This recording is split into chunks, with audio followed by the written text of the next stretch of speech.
So there is going to be Test. Where's that coming from? Can we turn Test.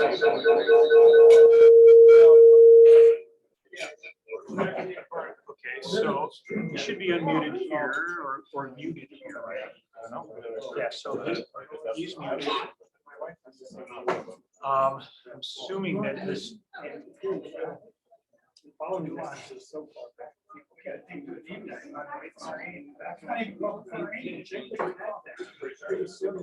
So. Right, just be a function of two different systems. You've got your speaker off there too, right? This is on, no, this is unmuted right now because your volume's down, but your speaker itself is off as well. It wouldn't make any sound. Do you mean turn my mic off? No, your speaker for your, like no. Turn your volume all the way down.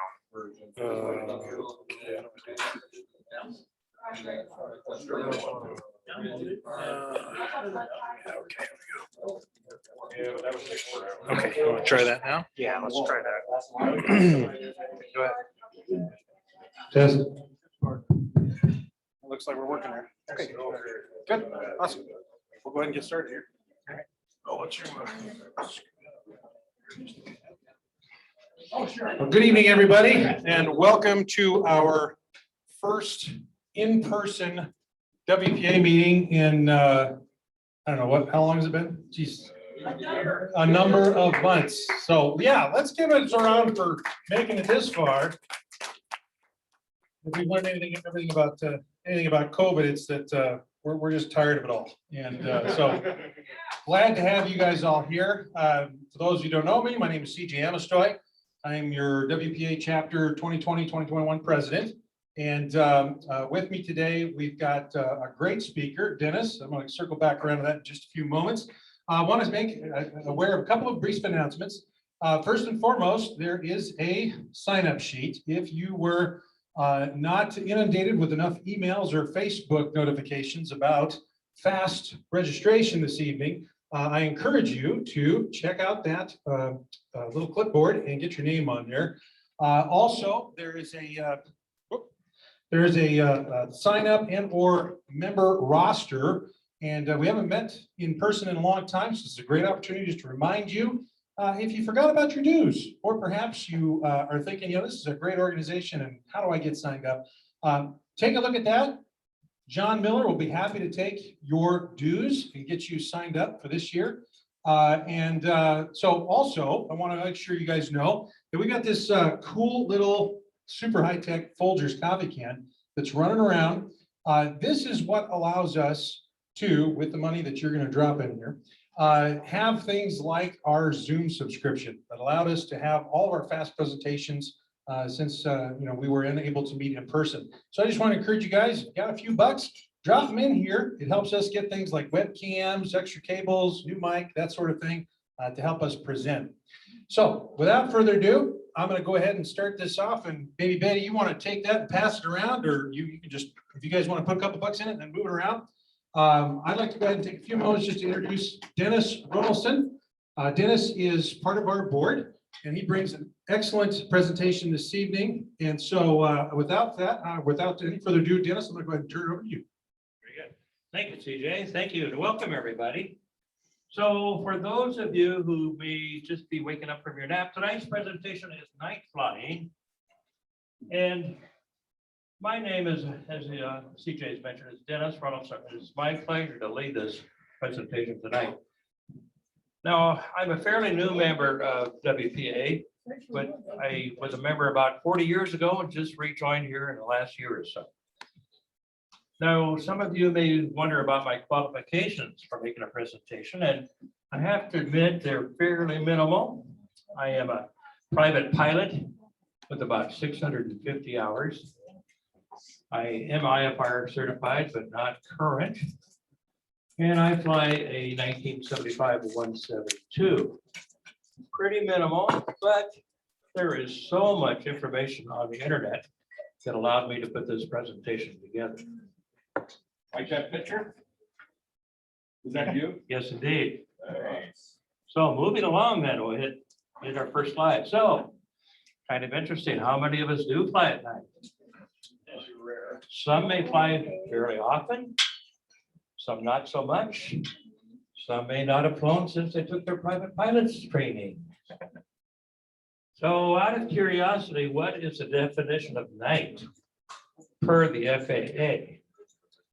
Well, they define the time that you can log as night flight time as the time between evening civil twilight and morning civil twilight. John, we'll talk about that a little bit later, along with night currency. Now, an interesting fact is that about 5% of general aviation flights occur at night, but about 50% of VFR flights into IMC occur at night. Now, that's something for us to think about. So, what are the upsides to flying at night? Obviously, one is it's gorgeous. It's absolutely beautiful. If flying at night with the city lights below you, not above you, but below you where they should be, and the stars above you and the moon, and it could be just spectacular.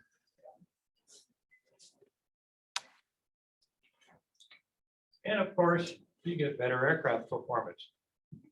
Typically, night flying is cooler, so the engine runs better, the wing performs better. And along with that, the winds oftentimes will die down at night, making for smoother air. Now, I know there's many of us who have bounced across the Columbia Basin in the middle of the day, and that's not a lot of fun. So at night, you can generally expect smooth air, which is much nicer not only for you, but your passenger as well. And it should be easier to see other aircraft. Aircraft beacons and strobes are so much easier to see against a black background.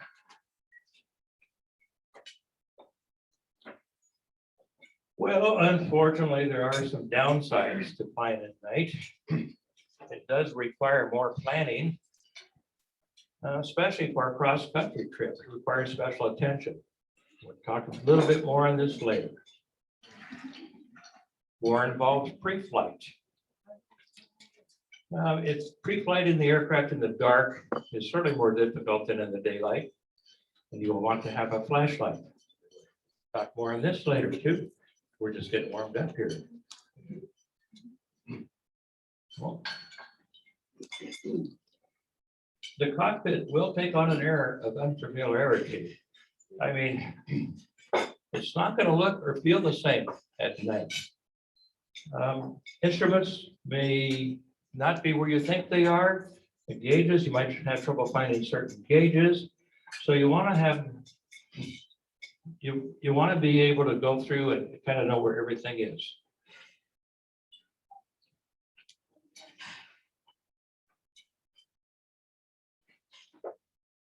Hang on here. That property. Oh, I probably don't have the mouse.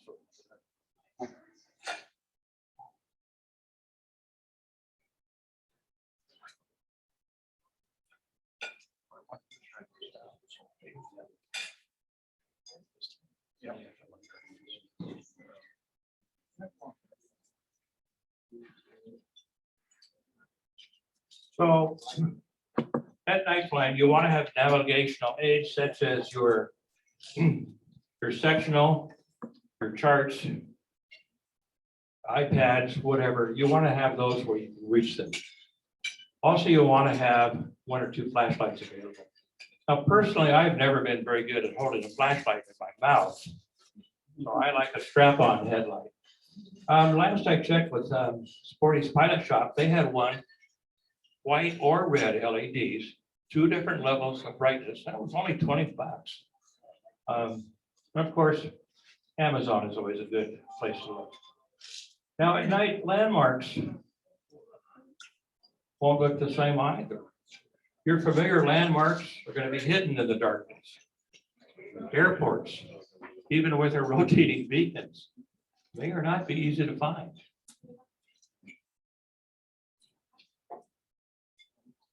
Navigation at night, if pilotage is your normal method of navigation, it's going to be a lot more difficult at night. Lakes, rivers, railroads, they're not lit, and they're going to fade into the background. So you want to be proficient with VOR and GPS navigation.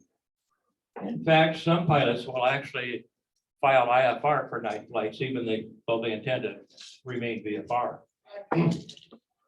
And it is also highly recommended to use flight following at night. And that's something you do in the daytime, right? Illusions.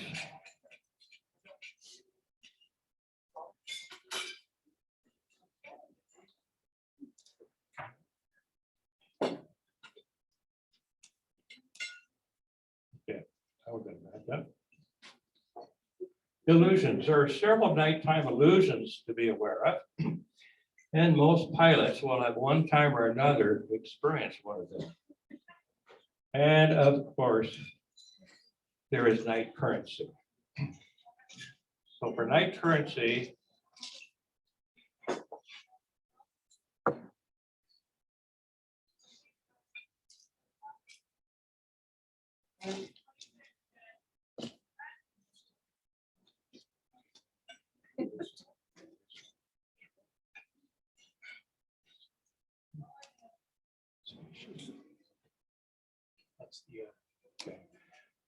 of course, for night currency, in order to carry passengers, means you must make at least 3 takeoffs and landings to a full stop within the past 90 days, which then takes us to the next slide. More about night currency. First off, there are 3 time periods you need to be familiar with to make sure you understand the FAA's flight rules. The first is sunset and sunrise. So when the sun goes down, night regulations start up, but only the first one, not all of them. Position lights need to be turned on from sunset to sunrise, anti-collision beacon also. So when exactly is sunset and sunrise, you may ask? Well, the FAA tells us to use the U.S. Navy's Almanac, Air Almanac website.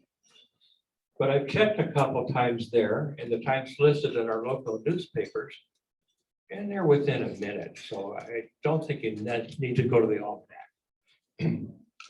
But if you really want to know the definition for you technical guys, sunset or sunrise is defined to occur when the geometric zenith distance to the center of the sun, or of the center of the sun, is 90.8333 degrees. Oh. I knew you would want to know.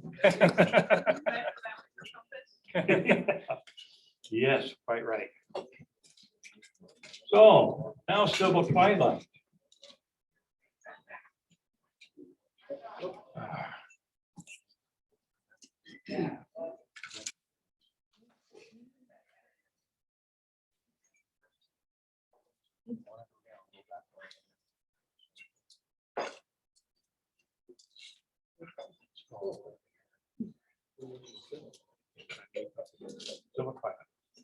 Civil twilight.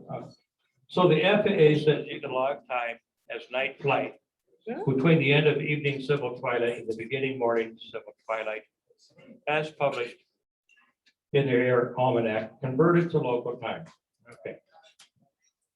If you follow that time period, you can log night flight time.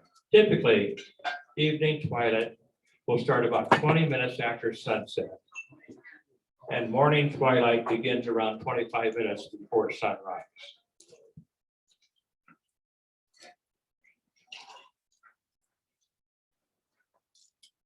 So night currency for the FAA, 3 takeoffs and landings to a full stop, and they want that to be in the period 1 hour after sunset, 1 hour before sunrise. In other words, they want it to be good and dark. So let's talk about flight planning for night regulations. Fuel requirements. Fuel requirements are for 45-minute reserve at normal cruise upon reaching your destination. Now, bear in mind, flying cross country, not all FBOs are going to be open after hours or during the evening.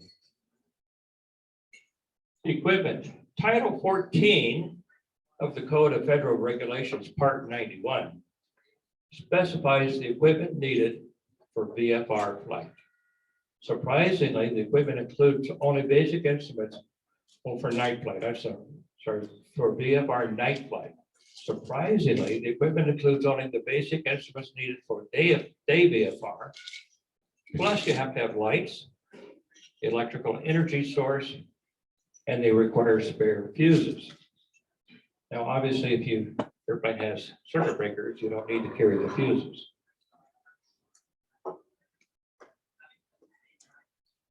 Aircraft lighting.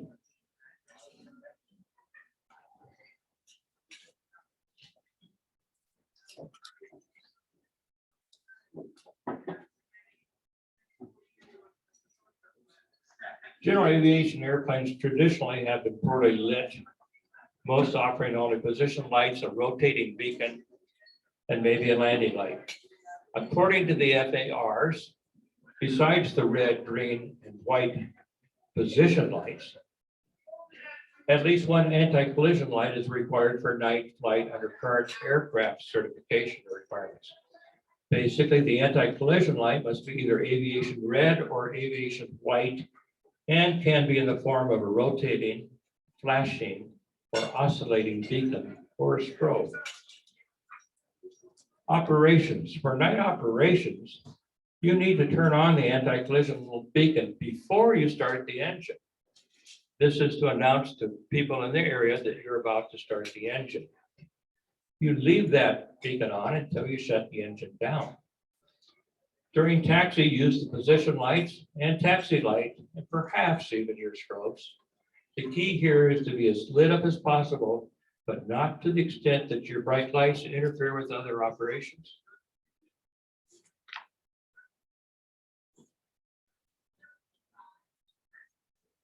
What am I doing wrong? 2 fingers to scroll up over the right. So regulations, the current regulations for night flying can be found in Part 91.209 of the FARs. The rules for aircraft flying, the rules for aircraft lighting, which is our next topic, have evolved over the years. This next piece is a short video. It does a great job of explaining position in collision lights. The video is from the Flight Club of Melbourne, Australia. They are a group of instructors and educators, and all of their material is free for public use.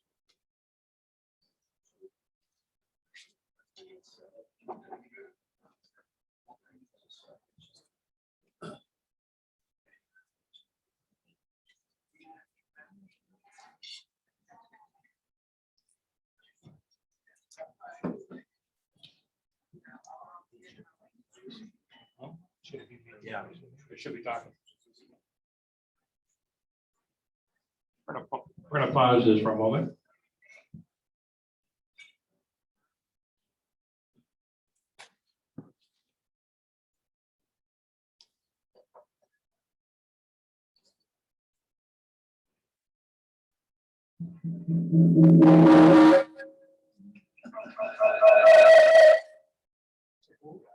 Go back over there and then go.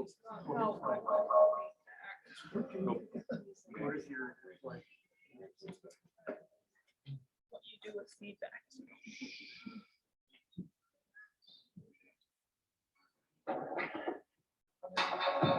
you love being outside? Hate the fact that I feel so-called performance shirts or in hot days you damp and uncomfortable. As a fishing guide in Montana, I felt this. The term auto-rotation is generally used in relation to helicopters. But auto-rotation That's applies not the to right one. airplanes as well. And here's how it works. So click your, go back your, There. This is one we're on right here. lower right hand corner. There's a button in the lower right hand corner of the screen. It'll make it full In the screen. darkness of the night, aeroplanes must be visible on the ground and in the air. For this reason, all aeroplanes shine a specific arrangement of multicolored lights. And in this video, we'll discuss some of them. Okay, there you go. The beacon light is a flashing red light, usually fitted to the top of the rudder, or on bigger aeroplanes, the top of the bottom of the fuselage.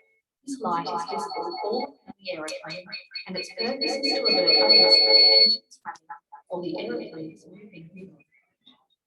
Strobe lights are high-intensity flashing white lights. They are designed to shine 180 degrees on either side of the aircraft. On the ground, pilots use these lights when crossing runways. In the air, the strobes are used to make aeroplanes more visible to other traffic. Sometimes they can be seen from as far as tens of miles away. Position lights are also known as navigation lights. They consist of a red light on the left wingtip that shines continuously at an angle of 110 degrees to the left. A green light on the right wingtip degrees to the right, and a white light that shines backwards at an angle of 140 degrees. These lights are particularly useful at night as they help pilots to gauge which direction other aircraft traffic is moving in and avoid the risk of collision. For example, when the pilot sees a red light through the windscreen, it means that another aeroplane will move across from right to left. Red light disappears and white becomes visible. The other aeroplane has already moved across and poses less of a collision risk. When the pilot sees a green light from the windscreen, it means that another aeroplane will move across from left to right. When the green light disappears and white becomes visible, the other aeroplane has already moved across and poses less of a collision risk. When the pilot sees both red and green lights ahead, it means that another aeroplane is moving towards the pilot's aeroplane. When the pilot sees a white light ahead, it means that another aeroplane is moving away from the pilot's aeroplane. Aeroplanes are also fitted with landing lights, which, as the name suggests, are used to illuminate the runway when taking off or landing. These lights are powerful and are used when flying closer to the ground. People often report seeing UFOs in the night sky, when in fact they are looking at the very bright landing lights. The bigger the aeroplane is, the more complex its light system is, but the standard arrangement of multicolored lights applies to all aircraft. Thanks for watching and good night. That's questions.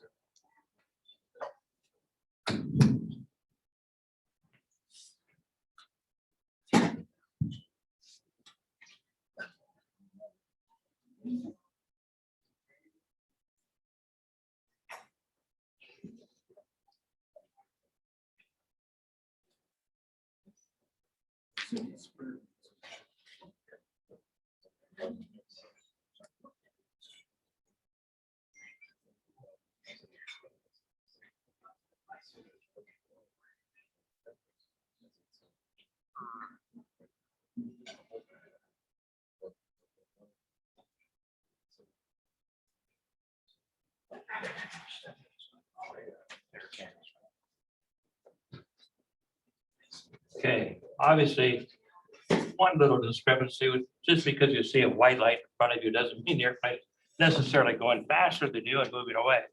But otherwise, I thought they did quite a nice job. So on this slide, we're going to talk about the airport information you can find on it, the lowly section, I'm sorry.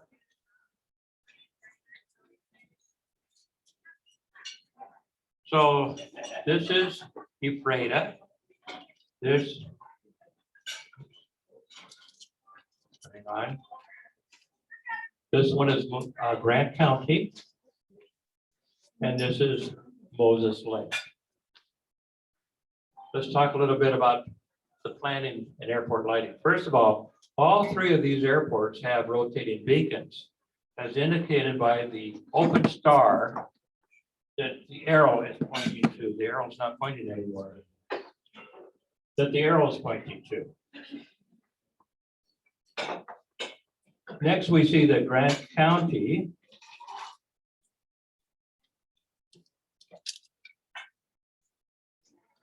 has a control tower because that airport symbol is colored blue. The other two are magenta, indicating they do not have a control tower.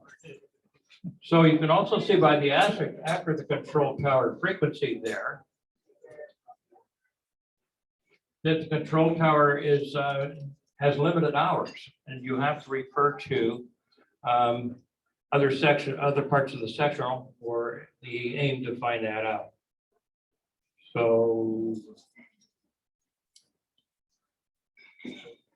both Grant County and Moses Lake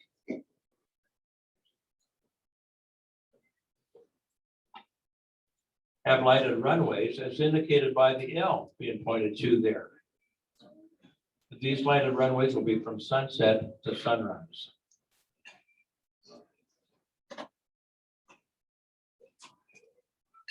Ephrata also has a lighted runway, but notice there's a little asterisk before the L.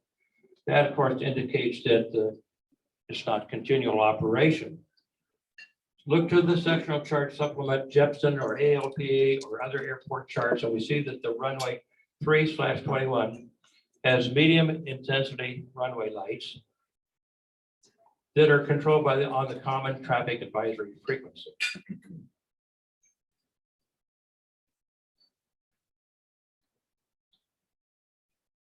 So weather is always a factor when flying at night. Daytime versus nighttime weather. Well, the main difference between the weather at night is that you can't see most of it. Over your flying career, do you remember all the times where the weather you encountered when flying was not the same as it was forecast to be? Well, at night, this can even be more problematic. So VFR into IMC, remember that most flights of VFR into clouds occur at night, in the order of 50%. In that case, you must immediately get on the gauges and execute an evasive turn. Typically a 180-degree turn at no more than 20-degree bank.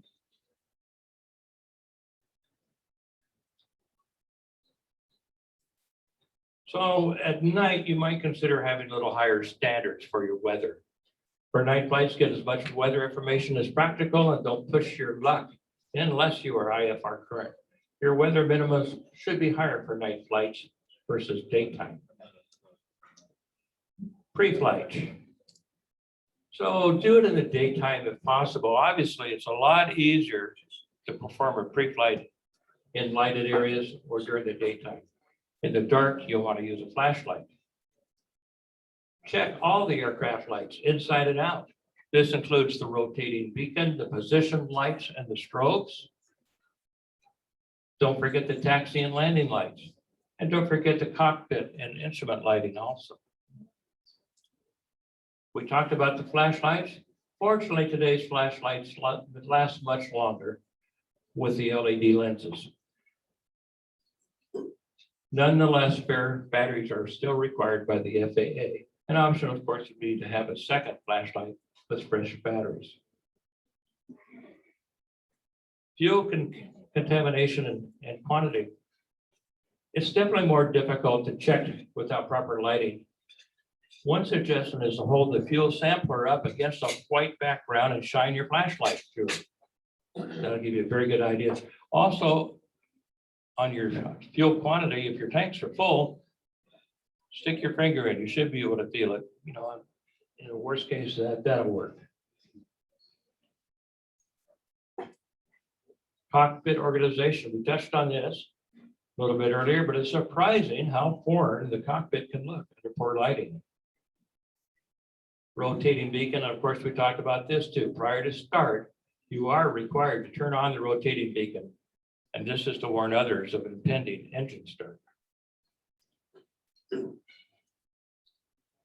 Ground operations. Well, they're more difficult at night. Airports will, and intersections and taxiways will look different at night. And can be confusing, even at your home airport.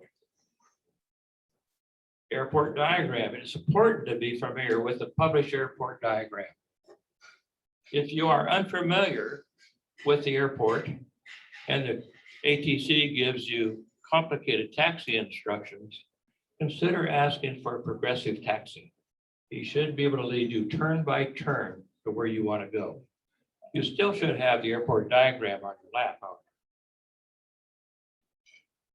Lights while taxiing. We've touched on this earlier, but when moving at night, you must have the position lights as well as the rotating beacon on. Use taxi light unless it will interfere with traffic, landing or taking off, such as on a parallel runway. Taxi light should be turned off at the runway hold position line for the same reason. Strobes should probably be off during most ground operations. Departures. Takeoffs at night, you might consider those to be instrument conditions. Be prepared to monitor the gauges. There are just too many illusions that can mess up with your senses. One such illusion is the false horizon, and it can be very problematic. For instance, a string of lights out on the horizon that's at an angle. If you level your wings to those thinking that's the horizon, you're going to find yourself flying at an angle.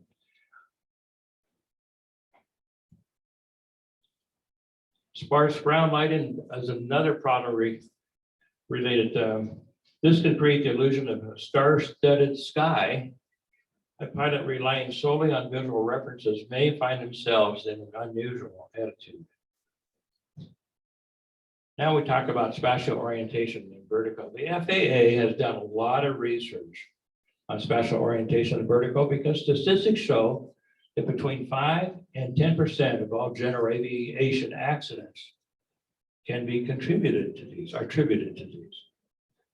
90% of these are fatal. Spatial orientation defines our natural ability to maintain our body orientation in relation to the surrounding environment. Genetically speaking, humans are designed to maintain spatial orientation on the ground.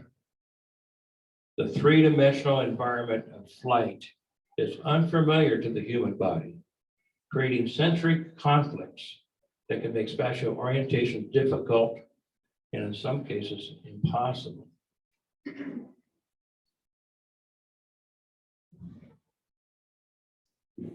Vertical.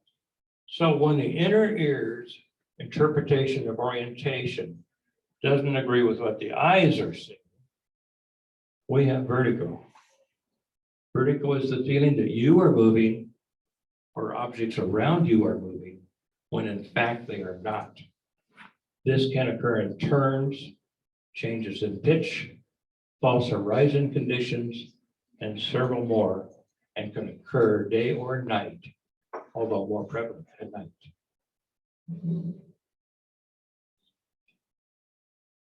So the vestibular system illusions. The vestibular system is the workings of the inner ear. Here we're going to talk about some forms of the common ear-related illusions. The first is leans. If you enter a turn too slowly to stimulate the motion sensing system of the inner ear, it doesn't sense the turn, and any abrupt correction of the turn can create the illusion that you are actually banking in the opposite direction. Coriolis illusion occurs when a pilot has been in a turn too long and the fluid in the ear canal starts to move the same speed. and which is then followed by an abrupt movement of the head, you can get vertigo. Graveyard spiral.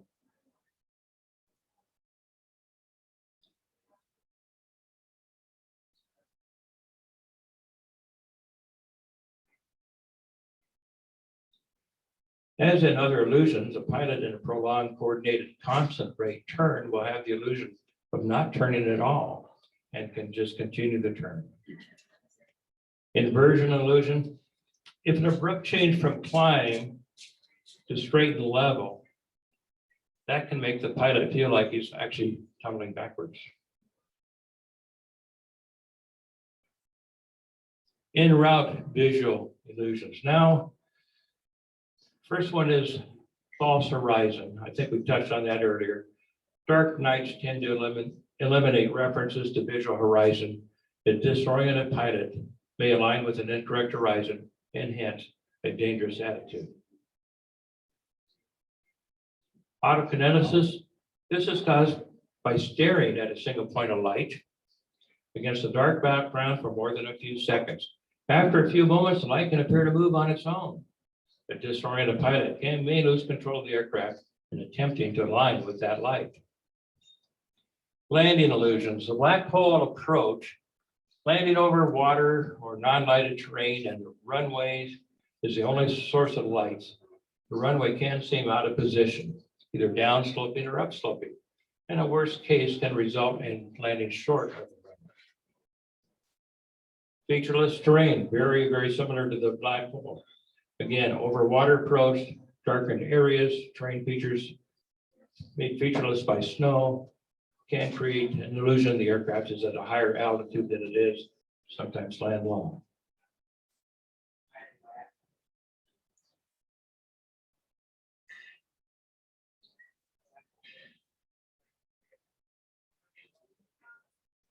Runway width.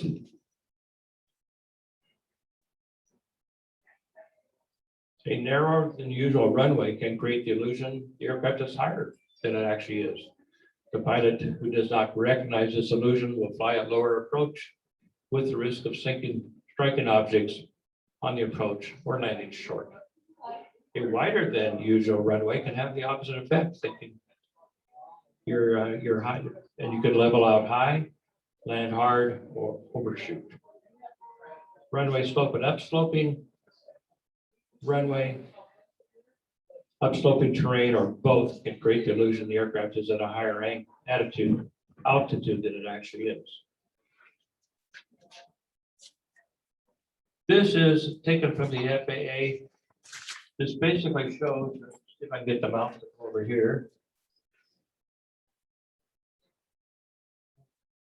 So this downsloping, this would be your normal approach path right here. You can see with the downsloping, you're gonna be deceived. This is the same approach viewing from behind the airplane. This would be the normal approach right here. Upsloping, you can see how you could end up landing short here. This would be the normal approach across here. The mouse back here to mine.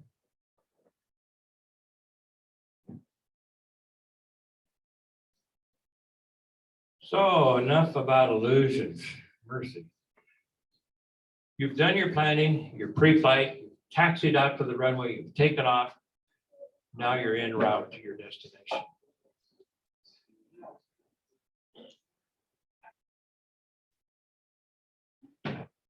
So now your ears and brains can play other tricks on you. Ever notice how an engine that runs perfectly smooth in the daytime can sometimes sound a little rough at night? You get that same feeling when you're flying over endless forests. All of a sudden that engine doesn't sound so good anymore.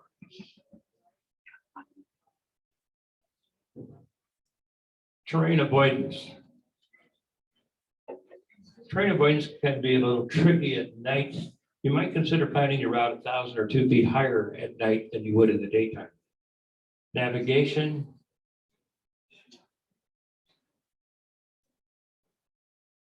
As we indicated before, navigation at night, especially cross country, is definitely more challenging.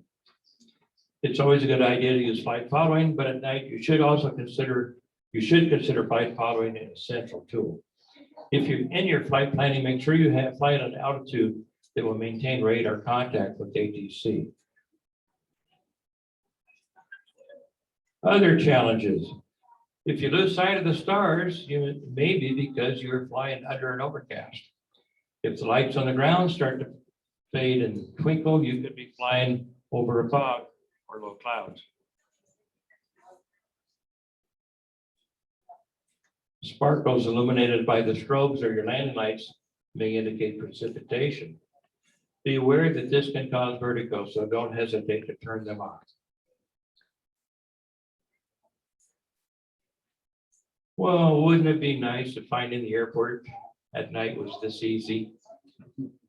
Surprisingly, airports at night can be difficult to find, even with a rotating beacon. Sometimes even your home airport. So don't ask me how I know that. So obviously, the first thing is you should know where the airport should be. The airport diagram on the sectional shows you where the airport is in relation to the town. If the airport is away from the city, it's easier to see the runway and other airport lighting. When the city is within the city, it's sometimes easier to look for dark areas without streets and buildings, kind of a black hole. It is sometimes beneficial to remain a little high on your approach to the airport area. If you're having trouble, you could ask the controller to flash the runway lights for you. At airports with pilot controlled lighting, you can change the intensity yourself. When you're approaching the airport from a 90-degree or steep angle, sometimes the airport lights are difficult to see until you're pretty much on top of them. So GPS and other apps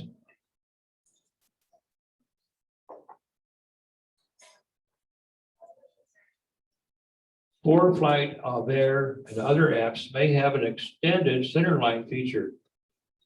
And that would kind of help you know where the runway is and how to align to it. Once you have the airport, you should fly a normal pattern unless instructed by ATC. We talked about pilot controlled lighting. So PCL systems are pretty common at non-towered airports and towered airports in the wee hours after the controllers have gone home. PCLs almost always are activated on the common traffic advisory frequency, and details can be found in the chart supplement. There are several kinds of PLC or PCL systems, but they all share similarities. Clicking 7 times within 5 seconds when you're 5 miles or less should activate them, and the lights will stay on for 15 minutes following activation. Some systems will allow pilots to adjust the lighting intensity themselves. 3 clicks for low, 5 clicks for medium, 7 clicks for high, once it has been activated. In-flight emergencies are always more challenging at night. The first one is lost. Well, you shouldn't be lost, right? You've got flight following. And most of us fly with some GPS app or moving maps. So getting lost is not nearly as common as it once was. And of course, you have a nav radio or 2 and you can figure out where you are with those. It just takes a lot longer. Know your aircraft emergency procedure for electrical failure. When experiencing electrical problems is not the time that you wish you had a portable radio or a flashlight. Loss of engine. Yes, may be the ultimate emergency, other than maybe hitting one of those big rocks in the clouds. Fly the airplane first and ask ATC for help. If you are not in contact with ATC, your GPS app or panel mounted GPS should have a nearest airport function. You might have to have a good idea of your glide distance from your current altitude to know whether or not you can even make the airport. You probably know the old joke. If you can't, hello. If you can't find a suitable landing zone, head for a large dark area. When you get close and are committed, turn on your landing light. Leave it on if you like what you see, turn it off if you don't.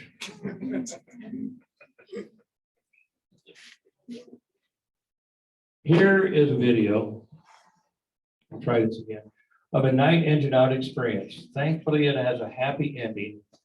The ATC controller was awesome. The pilot and even his passenger stayed calm. There are a lot of educational videos in flight emergencies on YouTube, but this is a good one.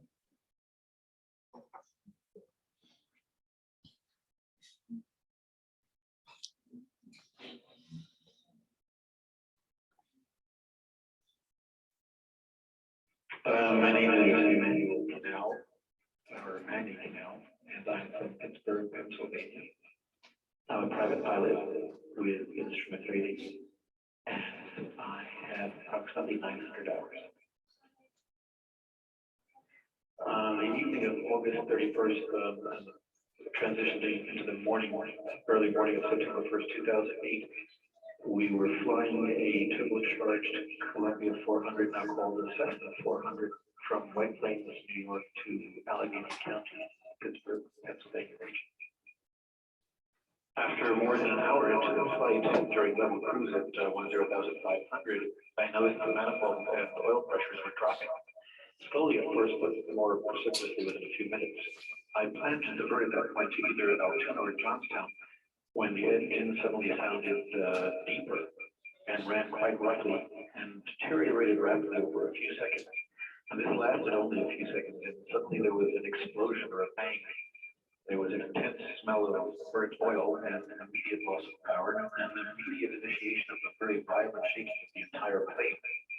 I first tried to stabilize the plane and within a minute or so declared an emergency to Cleveland Center, to the sector I had been located at the time this occurred. I informed them that I had lost my engine and that I was diverting.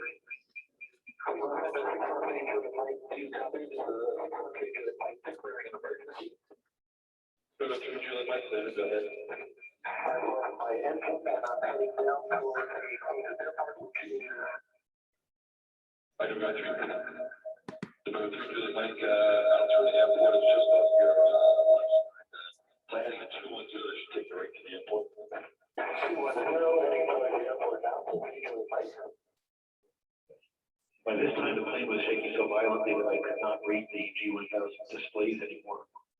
I decreased the throttle as much as I could. I dropped back the throttle as much as I dared to do, and it did actually seem to decrease the violence and the shaking of that aircraft.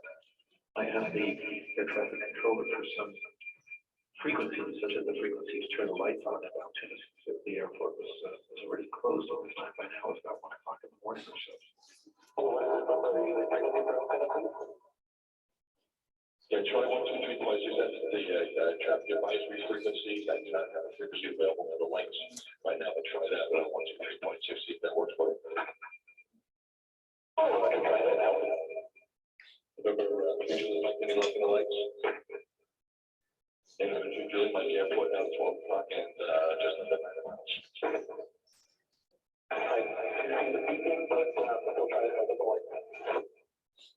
Hey, Altoona elevation, airport elevation is 1,504 feet. Touchdown is 1,457 feet. I tried reaching Altoona Airport at Best Glide and realized at one point about 8 or so nautical miles away that there was no way I was going to be able to make the runway from that altitude and that distance or position.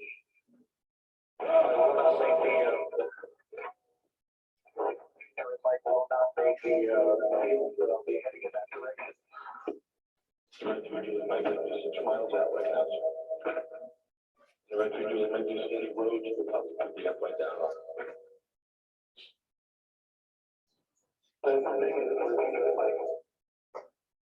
And the right usually might be almost there, so you're about 4 miles out right now.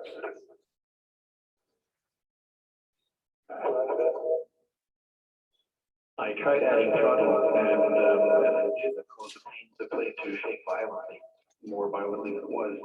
And as I backed off on the throttle, the violence of that shaking decreased. I realized that without any power, without even a small amount of power, there was no way I was going to make the field, so I had to have something. And so I adjusted the RPM, I adjusted the throttle to provide just enough thrust to try to decrease my rate of loss of altitude. And at the same time, not increase the violent shaking of the plane so much where I would feel that it might jeopardize the integrity of the airframe. This setting worked initially, but the violence of the shaking came to worse as I approached the field. And I had to keep sort of backing off on the throttle. But we do, it might be like that was, sounds good, sir. Government, we do it like that. Make it, sir. I cannot see how far you are. Do you think you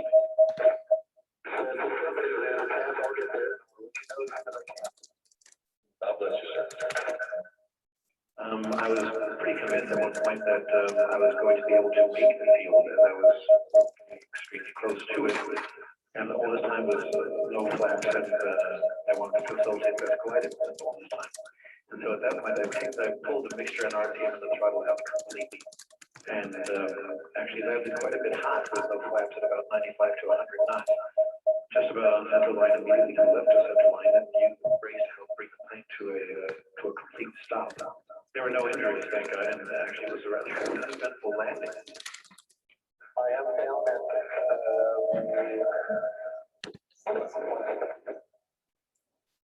at Elkhorn, but the plane is dead on. But Julie, Mike, thank goodness, that's good. And yeah, we'll go ahead and go over the airport closed. And there should be one service station there. The radio is still working. I'm doing frequency here, and then maybe we can call them up and we're trying to get back that mistake list now and get somebody out there. Yeah. My radio is going to go dead because I have no name anymore. Understand, sir. Just you can stay off the frequency here, and we'll get the police out there as soon as we can. Thank you. That is fine, sir. Good job.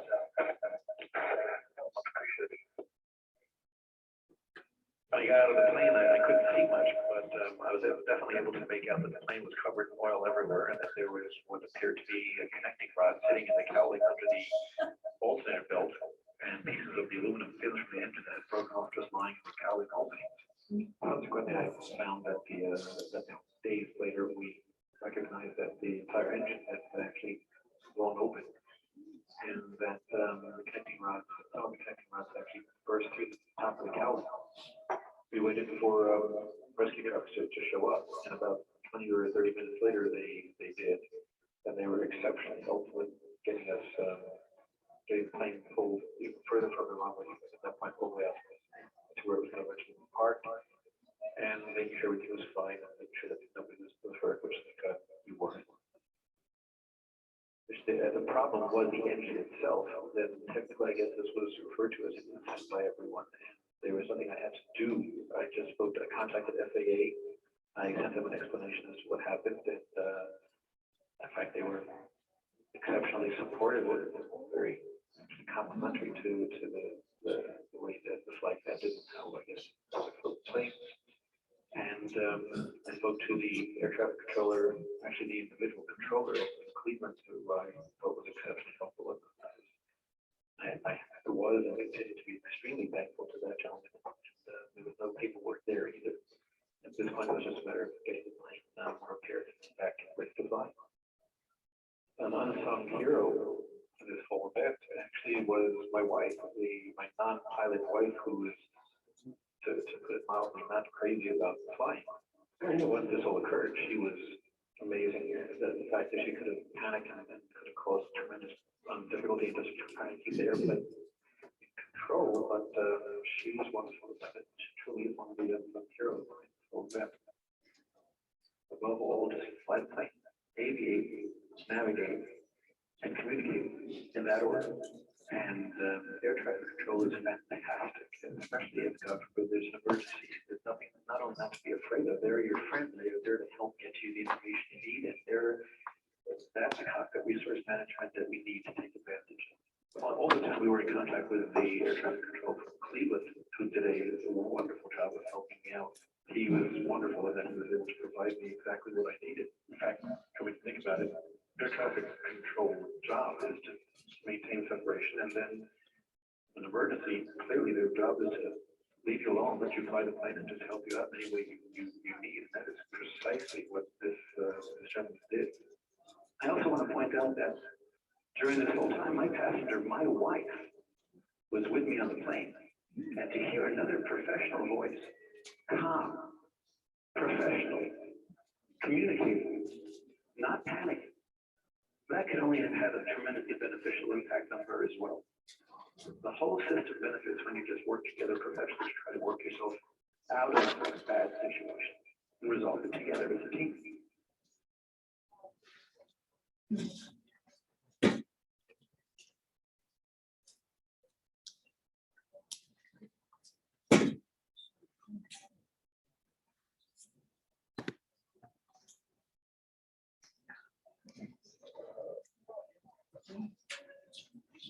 Well, my friends, for conclusion, flying at night should be fun. I hope this does not discourage you from flying at night, because it should be just absolutely fun. Just be aware of the additional planning necessary and some of the flight gotchas. If you do your job, night flying should be enjoyable and rewarding. A rule of thumb is half and twice. What I mean by that, perform your pre-flight and cockpit checks at half the speed you normally would, and check everything twice. Remember that the attitude indicator is your best friend. Refer to it often during level flight, during takeoff, to make sure your attitude is correct. And at this time, thank you for bearing with us through our little technical glitches, and we'll open it up for questions.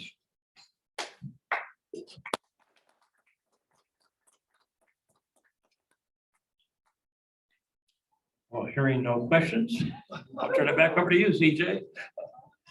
Well, I'm sure if we spend some time with it, refer back to some of our own experiences, we probably think of a couple of quick questions that probably come to mind.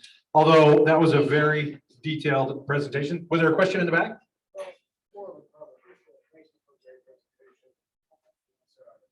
Salient points. Also make the point that really, we're about the only country that allows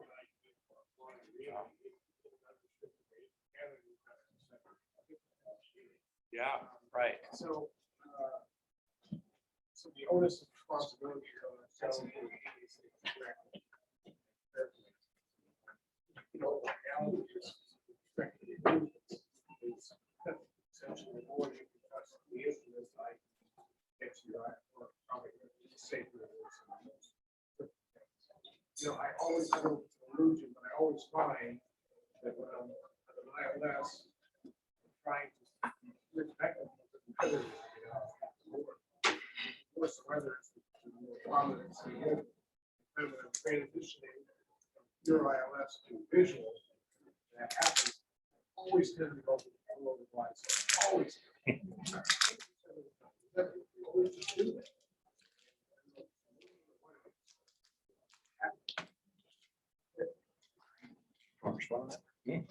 Thank you. Thank you for that. And I'm reminded by your statements there, it is a privilege. And so the better that we can manage ourselves and continue to educate ourselves in our own airspaces, the safer it is, because we want to do things like observe, you know, the beautiful areas around us in the evening. I mean, how many of you have flown a beautiful sunset flight that you can remember? And it's awesome. It's awesome. And when you hear things like, you know, you can't do that, you know, without some sort of dotting the I or crossing the T and say Canada, you know, it is a real privilege. So it's really great to be able to learn about this and make sure that we are safe in our own areas. Great point. Sure. As I recall, landing lights are only required on the airplane if it's being used for some commercial operation. Is that correct? You know that, John, maybe you could help with that. I believe that is correct. Yeah, landing lights are not required on the aircraft unless it's commercial. But if you're a private pilot just flying somewhere. Yeah. And it's a good idea that when you're getting your training, is that, only 3 hours are required for a private license. You can't do a lot in 3 hours, but part of that should be landing on a runway without having the landing light on. Absolutely. And just one experience I had years ago, taking off from Boise, Idaho, 3 o'clock in the morning, headed for Reno. And when we got out over the Hawaii mountains, you might as well been solid IFR. There was no visual reference out the windshield for probably several hours. And so your attitude indicator is the best friend. Now, this airplane had autopilot, so it made That's things a lot helpful. easier. But if the autopilot all of a sudden wasn't gonna work, that would have been the way out. So it can truly be practically IFR. Clear enough. Any other questions? CJ? Yes, sir. I think I've got everybody's initials that came to the meeting tonight and their email. And so I'll be forwarding those to Robert Tickler to make sure we get Lincoln's credit. Fair enough, fair enough. So definitely make sure you get credit for tonight. So as I was thinking about this a little earlier, I thought, as this is definitely proving to be chaotic here. What do you get when you get a banker, an airplane or an airline pilot working from home, trying to do tech support with us, and a bunch of retired GA guys together in a room and say, hey, do a presentation? You get a very strong learning curve. And that's where we're at. So we just want to say thank you again for your patience as we go through this. We're continuing to refine this experience. One thing that we're going to do moving forward is have this simulcasted so you can get this recorded online and be able to see it online for future reference. And if you're not able to make the meeting or for whatever the case is, you'll be able to see that as well on YouTube. So thank you very much, ladies and gentlemen, for being here. We greatly appreciate it. We look forward to seeing you in the friendly skies.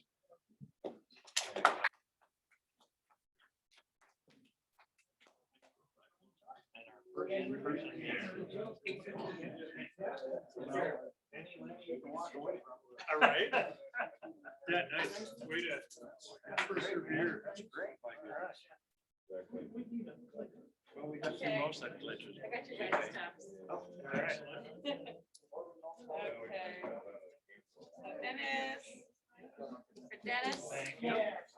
Kurt. Good timing. and CJ. I got one card over here for you already. How much do you have? I don't know which one. I'll give you this. Oh, good. We'll buy anything but pepper. Okay.